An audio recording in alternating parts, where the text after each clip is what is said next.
গ্যাসের উপর ভাসছে গোটা নোয়াখালী। আশা ছিল প্রতিদিন 10 মিলিয়ন ঘনফুট গ্যাস উৎপাদনের। সেভাবেই আগাচ্ছিল কূপ খনন। তবে ভাগ্য যেন হলো আরো সুপ্রসন্ন। এবার লক্ষ্যমাত্রার থেকেও অনেক বেশি গ্যাস পেতে যাচ্ছে বাংলাদেশ। এমনই সুখবর দিল বাপেক্স। নোয়াখালীতে মিলল প্রাকৃতিক গ্যাসের বিশাল এক ভান্ডার। খনন করা 4টি কূপের মধ্যে 4টিতেই মিলেছে গ্যাস, তাও আবার শুধুমাত্র এক স্তরে নয়, মাটির গভীরে তিনটি স্তরে পাওয়া গেছে বিশাল এই গ্যাসের মজুদ। ধারণা করা হচ্ছে এবার দেশের শিল্প খাতে গ্যাসের ঘাটতি মিটতে যাচ্ছে অনেকটাই। শুধুমাত্র জ্বালানি আমদানিতেই দেশের রিজার্ভ আজ তলানিতে। এমন মুহূর্তে নোয়াখালীর এই বিপুল পরিমাণ গ্যাসের সন্ধান চাপ কমাবে রিজার্ভের, বাড়াবে দেশের জ্বালানি নিরাপত্তা, কমাবে বৈদেশিক মুদ্রার ব্যয়। জনমনের প্রশ্ন, ঠিক কত পরিমাণ গ্যাসের মজুদ পাওয়া গেছে নোয়াখালীতে? কত বছর পর্যন্ত করা যাবে উৎপাদন? নোয়াখালীর এই বিপুল পরিমাণ গ্যাস কিভাবে বদলে দিবে দেশের অর্থনীতি? এসবের বিস্তারিত নিয়ে থাকছে এখনকার বিশেষ আপডেট।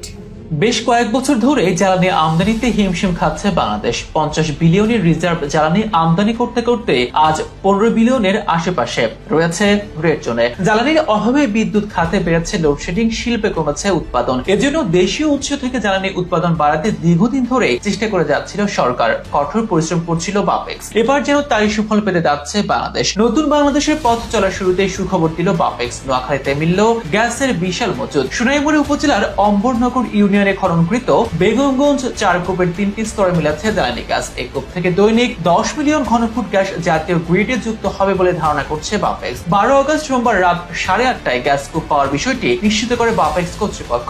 বাপেক্স জানায়, এবছর এপ্রিলে শুরু হওয়া খনন কাজ শেষ হয়ে ডিএসটি টেস্ট শেষে এখন সেখানে চলছে সর্বনিম্ন স্তরের উৎপাদন টেস্ট। প্রাথমিকভাবে কূপটির 3টি স্তরে গ্যাসের অস্তিত্ব মিলেছে বলে জানান বাপেক্সের কর্মকর্তারা। জানা যায়, কূপটিতে 3113 মিটার গভীর পর্যন্ত খনন করা হয়েছে, যার মধ্যে 1921 থেকে 1973 মিটার পর্যন্ত প্রথম স্তর, 2548 মিটার থেকে 2585 মিটার পর্যন্ত দ্বিতীয় স্তর এবং 3081 মিটার থেকে 3101 মিটার পর্যন্ত তৃতীয় স্তরে গ্যাস মিলেছে। এখন পর্যন্ত টার্গেটকৃত 4টি জোনের মধ্য থেকে 3টি জোন থেকে বাণিজ্যিকভাবে গ্যাস উত্তোলন করা যাবে বলে তারা আশা করছেন। বেগমগঞ্জ 4 পশ্চিম কূপের প্রকল্প পরিচালক জানান, এখান থেকে প্রতিদিন 10 মিলিয়ন ঘনফুট গ্যাস জাতীয় গ্রিডে যোগ করার লক্ষ্যমাত্রা ছিল তাদের। তবে লোয়ার জোনে গ্যাসের কন্ডিশন দেখে মনে হচ্ছে আরো বেশি কিছু করা যাবে। তবে এখান থেকে কত বছর পর্যন্ত গ্যাস উৎপাদন করা যাবে সে বিষয়ে এখনো কিছু জানায়নি তারা। উৎপাদন টেস্ট শেষে মোট গ্যাসের মধ্যে সম্পর্কে নিশ্চিত হওয়ার পরে এটি জানানো যাবে বলে জানিয়েছেন তারা। কূপ খননের ড্রিলিং ইনচার্জ বলেন, এটি খনন করতে আমাদের নানা প্রতিবন্ধকতার মুখে পড়তে হচ্ছে। সব প্রতিবন্ধকতা কাটিয়ে আমরা আজ